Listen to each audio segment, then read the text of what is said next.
Hello everyone, हम पढ़ेंगे class 10th की हिंदी की बुक क्षितिज के चैप्टर नंबर 1 के द्वितीय पद है मन की मन ही माझ रही, कहिए जाई कौन पे उधो नाही परत कहीं, अवधि आधार आस आवन की तन मन विथा सही।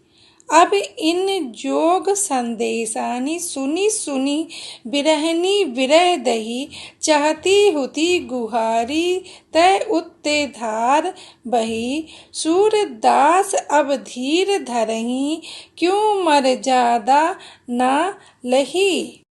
प्रस्तुत दोहे में कहा गया है कि श्री कृष्ण हैं गोकुल छोड़कर चले गए हैं और गोपियां उनके विरह में तड़फ रही हैं और उनके इस विरह वेदना का इस दोहे में सूरदास जी ने बहुत ही सुंदर ढंग से वर्णन किया है।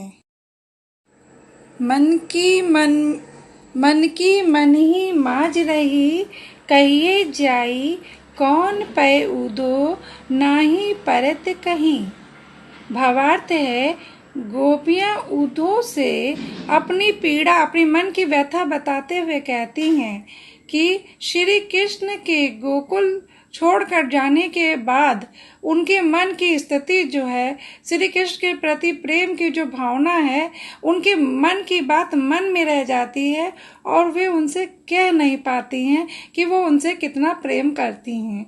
वे सिर्फ इस आशा में तन मन की पीड़ा सह रही होती हैं कि जब वो श्री कृष्ण आएंगे गोकुल वापस तो उनसे अपने मन की बात बताएंगी कि वे उनसे कितना प्रेम करती हैं। लेकिन श्री कृष्ण अब आने वाले नहीं हैं और उधो उन्हें जोग संदेश दे रहे हैं, इसीलिए उनकी मन की बात जो है मन ही में रह जाती है, वे व्यक्त नहीं कर पाती हैं। अवधि आधार आस आवन की तन मन विथा सही।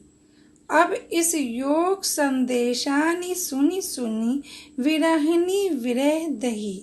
इन पंक्तियों में सूरदास जी कहते हैं कि श्री कृष्ण का जब योग संदेशा गोपियों को मिलता है कि अब वो अभी लौटकर नहीं आने वाले और वे गोपियां उनका इंतजार करके अपना दुखी जीवन व्यतीत कर रही थी, विरह में डूबी हुई थी कि जब वो लौट के आएंगे तब वो अपने मन की बात उनसे कहेंगी, पर वो नहीं आते हैं तो वो टूट जाती हैं और रोने लगती हैं। कि अगली लाइन है, चाहती हुती गुहारी जितही ते उत तय धार बही, सूरदास अब धीर धरही क्यों मर्यादा ना लही।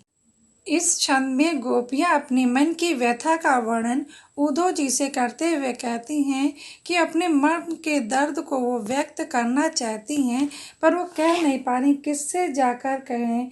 अपने मन की बात वो अपने मन में ही दबाने की कोशिश करती हैं। कृष्ण के आने का इंतज़ार कर रही थी और इस दर्द को सह रही थी विरह वेदना के, लेकिन उसके स्थान पे उद्धव जी उनके लिए योग संदेशा लाते हैं और वो विरह में जलने लगती हैं। वो कहती हैं कि उनके आँखों में आंसुओं की धारा और बढ़ गई है और गोपियाँ कहती हैं कि उन्होंने किसी भी मर्यादा का पालन नहीं किया है। वो उनसे प्रेम करती थी और श्री कृष्ण उनसे प्रेम करने के स्थान पर उनके लिए जोग संदेशा भेज देते हैं, अर्थात प्रेम के बदले में श्री कृष्ण को गोपियों को प्रेम देना चाहिए, लेकिन वो तो योग संदेशा भेज देते हैं। इस तरह से उन्होंने अपनी किसी भी मर्यादा का पालन नहीं किया है।